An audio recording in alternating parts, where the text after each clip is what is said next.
Hello everyone, আসসালামু আলাইকুম। আজকে আপনার সামনে নিয়ে এলাম নতুন একটি রেসিপি, ডিমের পিঠা।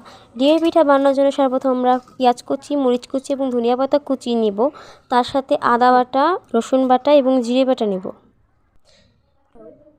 পরিমাণ মতো। তারপর সেগুলোকে একসাথে ভালোভাবে মিশিয়ে নেব। তার ভিতরে পরিমাণ মতো লবণ, হলুদের গুঁড়া দিয়ে সেটিকে সুন্দরভাবে মিশিয়ে নেব।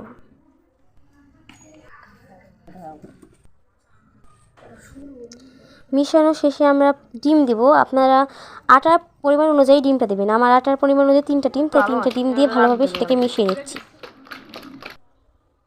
মিশানো হয়ে গেলে আগে থেকে বেটে রাখা চালের আটাটা মানে গুঁড়াটা দিয়ে ভালোভাবে মিশিয়ে নেব। মিশানোর পর আমার ঘনত্বটা ঠিক এরকম হবে। তারপর আমরা একটা করে তেল দিয়ে দেব।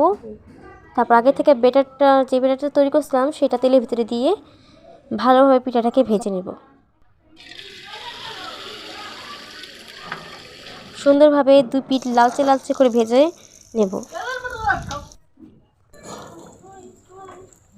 দেখতেই পাচ্ছেন আমার পিঠাগুলো খুব সুন্দর হয়েছে, ফুলে ফুলে যাচ্ছে। সুন্দরভাবে দুপাশ নেড়ে চেড়ে ভেজে নেব।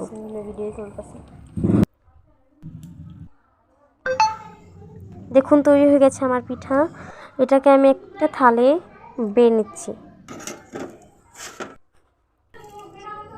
দেখুন ভিতরে কত সুন্দর এসেছে আমার পিঠা। ঠিক এরকম হলে পিঠাটা ঠিক হবে।